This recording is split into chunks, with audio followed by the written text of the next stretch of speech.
بسم الله الرحمن الرحيم. إن الحمد لله نحمده ونستعينه ونستغفره ونعوذ بالله من شرور أنفسنا وسيئات أعمالنا. من يهده الله فلا مضل له ومن يضلل فلا هادي له. وأشهد أن لا إله إلا الله وحده لا شريك له وأشهد أن محمدا عبده ورسوله. يا أيها الذين آمنوا اتقوا الله حق تقاته ولا تموتن إلا وأنتم مسلمون. يا أيها الناس اتقوا ربكم الذي خلقكم من نفس واحدة وخلق منها زوجها وبث منهما رجالا كثيرا ونساء. واتقوا الله الذي تساءلون به والأرحام إن الله كان عليكم رقيبا. يا أيها الذين آمنوا اتقوا الله وقولوا قولا سديدا يصلح لكم أعمالكم ويغفر لكم ذنوبكم ومن يطع الله ورسوله فقد فاز فوزا عظيما. أما بعد فإن خير الحديث كتاب الله وخير الهدي هدي محمد صلى الله عليه وسلم وشر الأمور محدثاتها وكل محدثة بدعة وكل بدعة ضلالة وكل ضلالة في النار. قال الله عز وجل بعد أعوذ بالله السميع العليم من الشيطان الرجيم إن سعيكم لشتى. معزز خواتین و حضرات، عید الاضحیٰ قربانی کی عید ہے، اور اس حوالے سے معمول کے مطابق انتہائی اختصار کے ساتھ صرف دو باتیں آپ کے سامنے رکھنا چاہوں گا. سب سے پہلی بات، عید الاضحیٰ یادگار ہے اس قربانی کی جو اللہ کے خلیل سیدنا ابراہیم علیہ السلام نے اللہ کے حضور پیش کی. اور یاد رکھیے، میرا اللہ اپنے بارے میں خود ارشاد فرماتے ہیں کہ رب کائنات الغنی ہیں، اللہ کو ہماری کسی چیز کی ضرورت نہیں ہے. لیکن میرے اللہ نے سیدنا ابراہیم علیہ السلام کے ہاتھوں یہ قربانی کیوں دلوائی؟ یاد رکھیے گا، قربانی کا مطلب صرف جانور کے گلے پر چھرا پھیرنا نہیں ہے. قربانی کا مطلب کیا ہے کہ الہ العالمین جس طرح آج میں اپنی حلال کمائی سے خریدے گئے پیسوں سے اس جانور کے گلے پر چھری پھیر رہا ہوں، اور یہ یادگار ہے آپ کے اس بندے کی جس نے انسانی تاریخ میں آپ کی اطاعت کی مثال پیش کر دی. اللہ جی، میں آپ کا عاجز بندہ ہوں، توفیق آپ دیں، میں بھی اس نقش قدم پر چلتے ہوئے زندگی کا ہر قدم آپ کے احکامات کے مطابق گزاروں. قربانی اس کی ہے جو گلے پر، جانور کے گلے پر چھری چلاتے ہوئے اس بات کا عزم کرے کہ میرے اللہ، میں نہیں جانتا کہ جتنی میری زندگی گزر گئی ہے اتنی باقی ہے یا نہیں، لیکن میں آپ کے حضور یہ دعا کرتا ہوں کہ مجھے توفیق عطا فرمانا کہ میں اس قابل ہو سکوں کہ میری زندگی کا ایک ایک سانس آپ کی مرضی کے مطابق گزرے. قربانی کا اصل حق یہ ہے. دوسری بات، جب ہم قربانی کا تذکرہ کرتے ہیں تو دو شخصیات کا تذکرہ کرتے ہیں، سیدنا ابراہیم علیہ السلام اور ان کے لخت جگر سیدنا اسماعیل علیہ السلام. لیکن ایک تیسرے کردار کو ہم فراموش کر جاتے ہیں.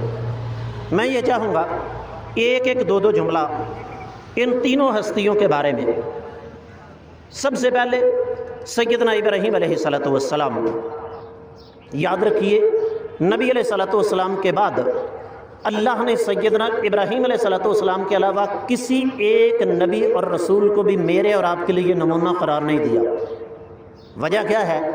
بے شمار وجوہ ہیں، لیکن سب سے بڑی وجہ سیدنا ابراہیم علیہ السلام انسانی تاریخ میں اللہ کی توحید اور اللہ کی وحدانیت کی سب سے بڑی آواز تھے. شرک کے خلاف سب سے بڑی آواز تھے، اور ظاہر بات ہے اس کا خمیازہ بھگتنا پڑا، گھر سے نکلنا پڑا، آگ میں ڈال دیا گیا۔ یہ سارے کے سارے امتحانات کس لیے آئے؟ جرم کیا تھا؟ قصور کیا تھا؟ دعوت یہی تھی کہ لوگوں اللہ کے سوا کسی اور کی عبادت نہیں ہونی چاہیے۔ سیدنا اسماعیل علیہ السلام کا تذکرہ میں نہیں کرتا،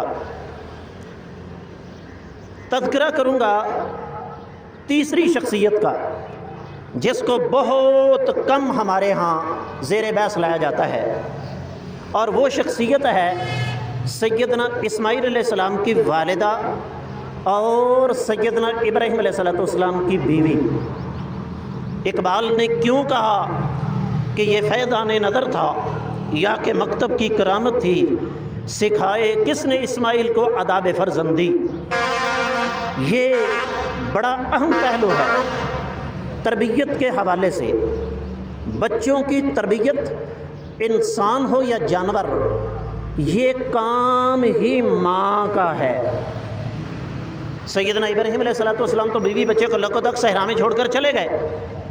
اب سیدنا اسماعیل علیہ السلام کے اندر یہ صلاحیت کس نے پیدا کی کہ باپ نے کہا انی اری فی المنام انی اذبحک، بیٹا میں نے خواب دیکھا ہے کہ میں تمہیں ذبح کر رہا ہوں۔ بیٹے نے ایک لمحے تک کی تاخیر کے بغیر فرما دیا یا ابت افعل ما تؤمر ستجدنی ان شاء اللہ من الصابرین۔ ابا جی حکم رب کا ہے، ٹل نہیں سکتا، آپ کے سامنے لیٹ جاؤں گا، کھلے دل کے ساتھ اللہ کے حکم کی فرما برداری کیجئے۔ اسماعیل چھری کے نیچے سی تک بھی نہیں کرے گا۔ یہ جذبہ سیدنا ابراہیم علیہ السلام کے بیٹے سیدنا اسماعیل علیہ السلام کی شخصیت میں پیدا کرنے والی شخصیت ان کی والدہ ہیں۔ قربانی کے اس موقع پر ہماری خواتین کو سوچنا چاہیے کہ کیا آج ہم اپنے بچوں کی تربیت اس نہج پر کر رہی ہیں؟ نئی نسل کا بیڑا کیوں غرق ہو رہا ہے؟ بڑے درد کے ساتھ یہ بات کرتا ہوں۔ آپ کے اس بر صغیر پاک و ہند میں آنے والا محمد بن قاسم کسی ماں کا بیٹا تھا۔ محمود غزنوی، احمد شاہ ابدالی، صلاح الدین ایوبی، ابن تیمیہ، ابن القیم، امام بخاری، یہ سارے کے سارے انسان تھے۔ انہوں نے ماں کی کوکھوں سے جنم لیا تھا، انہوں نے ماں کا دودھ پیا تھا۔ آج ہمیں فلسطین تڑپتا نظر آتا ہے، عالم اسلام سسکتا نظر آتا ہے، آج ہمیں کفر دھاڑتا نظر آتا ہے۔ آج کوئی صلاح الدین ایوبی نہیں اٹھ رہا، آج کوئی ابن قاسم ہمیں نظر نہیں آ رہا، آج کوئی خالد بن ولید ہمیں نظر نہیں آ رہا۔ وجہ کیا ہے؟ سبب کیا ہے؟ کہ آج وہ کھیتیاں بنجر ہو چکی ہیں جن کھیتیوں سے اس قسم کی فصلیں اگا کرتی تھیں۔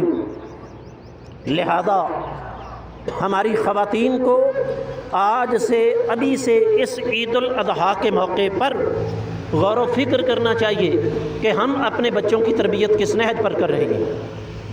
دوسری اور آخری بات جو میں یہاں عرض کرنا چاہوں گا، عید الاضحیٰ ہم پڑھ رہے ہیں آج مئی کے مہینے میں، اور مئی کا مہینہ پاکستان کی نہیں، اسلام کی تاریخ میں یاد رکھا جائے گا۔